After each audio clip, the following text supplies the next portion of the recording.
तो नमस्कार, colonel Ajay CEO Ajay astro money group first global astro finance digital channel से आपसे मुखातिब होता हूं। आज रविवार 28 जून सन 2026। दोस्तों, आज की इस एपिसोड में हम चर्चा करेंगे अंतर्राष्ट्रीय बाज़ारों में कपास यानी कॉटन की स्थिति, ग्लोबल मार्केट में क्या इसका स्थिति चल रही है और क्या महत्वपूर्ण अपडेट हुए हैं। दोस्तों, मुझे बताते हुए बड़ी खुशी है कि आपने हमारे चैनल में कॉटन कॉम्प्लेक्स पे जो हमारे अपडेट है, आज पूरा हिंदुस्तान इसको पूरी बारीक नज़र से देखता है।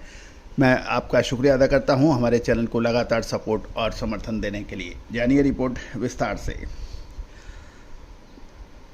दोस्तों, खबर निकल के आ रही है कि अनुकूल मौसम और कमज़ोर कच्चे तेल के कारण घरेलू और अंतर्राष्ट्रीय स्तर पर कॉटन यानी कपास के सेंटीमेंट पर दबाव देखा जा रहा है।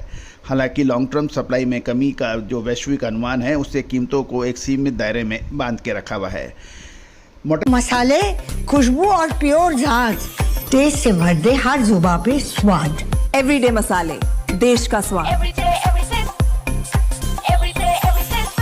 तौर पे देखें तो लास्ट ट्रेडिंग डेज में 22 दिसंबर कॉटन 76.38 सेंट की बात की जा रही है और बदलाव इसमें 59 पॉइंट्स का रहा। दिन का उच्चतम स्तर 77.13 से 75.50 के बीच में ट्रेडिंग हुई। और ये भी ध्यान देने वाली बात यह है कि शुक्रवार को 11 जून के बाद ये सबसे निचला स्तर देखा गया। हालांकि बाद के सत्रों में डॉलर की एक कमज़ोर होना और निचले स्तर पर वैल्यू बाइंग सस्ती खरीदारी आने से बाजार में मामूली सुधार 0.71 सेंट का भी देखा गया। ये प्रमुख दबाव अंतर्राष्ट्रीय बाज़ारों में कॉटन पे आने का प्रमुख वजह है कि इसमें मौसम यानी वेदर की बात की जा रही है। मई जून के दौरान अमेरिका के कपास उत्पादक क्षेत्रों में पर्याप्त बारिश होने से कॉटन की फसल को विकास को अच्छा सपोर्ट मिला है। भारतीय मानसून के आगमन ने भी उत्पादन की संभावनाओं को लेकर बेहतर रिजल्ट देने की बात की जा रही है। सबसे महत्वपूर्ण जो पॉइंट रहा वो कच्चे तेल पे दबाव रहा। क्रूड ऑयल की बात करें तो WTI क्रूड गिरकर $69.23 पर बैरल पे आ गया है और कमज़ोर क्रूड के कारण पॉलिएस्टर यानी सिंथेटिक फाइबर की लागत घटती है, जिससे कपास के मुकाबले इसकी कॉम्पिटिटिवनेस बढ़ जाती है और कॉटन पर दबाव बनता है। US एक्सपोर्ट सेल्स की बात करें तो हालिया साप्ताहिक आंकड़ों के अनुसार अमेरिकी अपलैंड कॉटन की शुद्ध निर्यात बिक्री, जिसे नेट एक्सपोर्ट सेल्स कहते हैं, पिछले हफ्तों के मुकाबले करीब 53% की गिरावट दर्ज की गई, जो कि वैश्विक मांग में आ रही सुस्ती दिखा रही है।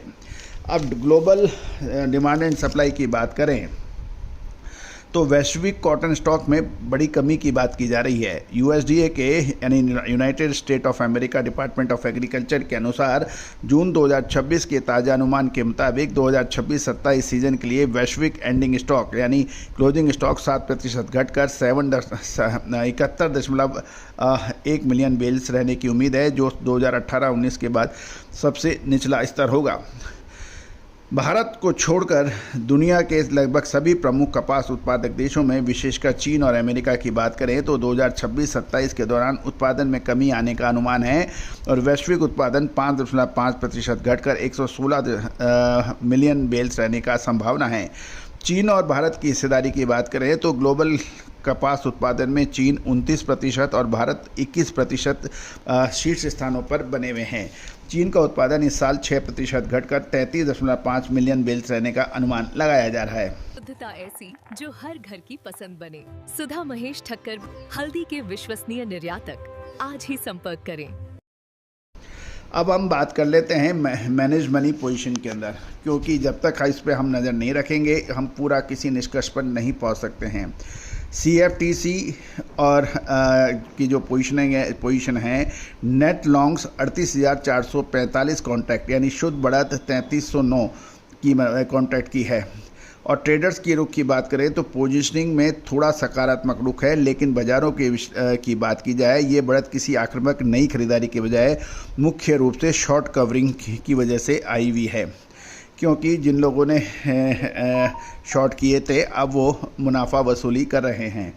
भारतीय बाज़ार की हम बात करें तो इंडियन मार्केट की तो CCI यानी कॉटन कॉरपोरेशन ऑफ इंडिया की कीमत ने जून के आखिरी सप्ताह में कपास की बिक्री कीमत में 300 रुपये प्रति कैंडी की बढ़ोतरी की, जहां मिल और व्यापारियों को अच्छी भागीदारी खरीदारी में देखी गई है।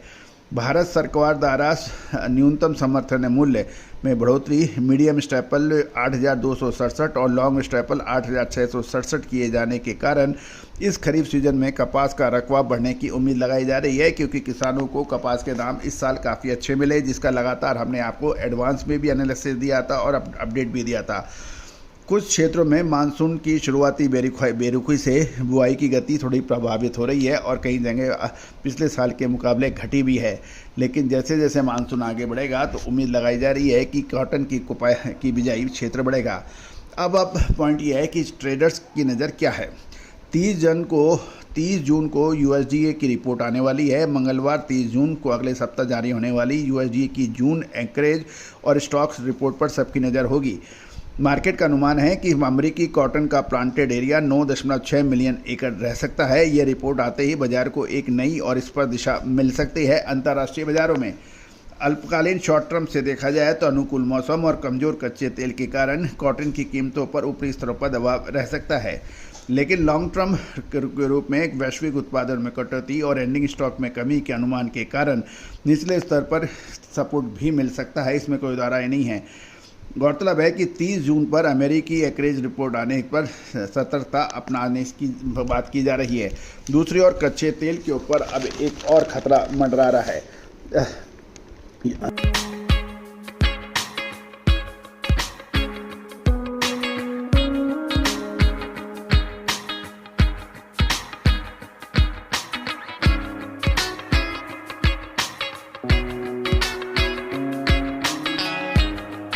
अमेरिका और ईरान के बीच शांति डील के 10 दिन बाद ही अमेरिका और ईरान ने एक दूसरे पर हमले कर दिए हैं। शांति समझौता के 10 दिन बाद अमेरिकी दोबारा भिड़ गए हैं और हॉर्मुज स्टेट ऑफ हॉर्मुज में ओमान की तरफ से गुजर रहे जहाज़ पर ईरानी हमले के बाद शनिवार को यानी कल अमेरिका सेना ने ईरान के तटवर्ती इलाकों में ड्रोन, मिसाइल्स के ठिकाने व रडार साइट्स को निशाना बनाकर हमले किए। अमेरिकन उपराष्ट्रपति JD वैंस ने कहा है कि विवाद सुलझाने के लिए बातचीत का रास्ता अपनाना चाहिए, लेकिन अगर हिंसा करोगे तो जवाब में हिंसा ही मिलेगी। इस कार्रवाई के जवाब में ईरान ने भी खाड़ी क्षेत्र में मौजूद अमेरिकी सैन्य ठिकानों को निशाना बनाया और बहरीन ने ईरान पर ड्रोन हमले का आरोप भी लगाया है। ब्रिटिश एजेंसी UK MTO ने हॉर्मुज के पास एक टैंकर शिप पर हमले की पुष्टि की है। ईरानी विदेश मंत्रालय अमेरिकी हमले पर प्रतिक्रिया देते हुए UN चार्टर का उल्लंघन बताया है। वही UN ने यूनाइटेड नेशन ने समुद्री संगठन हॉर्मुज के पास से नाविक व जहाज़ों की सुरक्षित निकालने के अभियान को में रोक लगा दी है। साथ साथ ये भी बात की जा रही है कि इजराइल डील के विरोध में लेबनान में भी प्रदर्शन हो रहे हैं। इजराइल के समझौते के खिलाफ लेबनान की राजधानी बेरूत में हिजबुल समर्थकों ने प्रदर्शन किया और लेबनानी सशस्त्र बलों को सड़क पर उतरना पड़ा। इजरायली PM बेंजामिन नेतन्याहू ने कहा है कि सेना की वापसी इस बात पर निर्भर करेगी हिजबुल्लाह हथियार छोड़ता है या नहीं।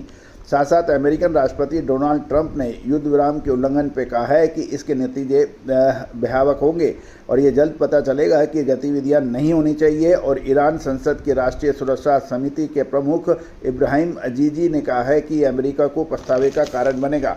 दोस्तों, कुल मिलाकर अभी स्थिति नाजुक है। चैनल पर लगातार बने रहिए। All the very best, good luck.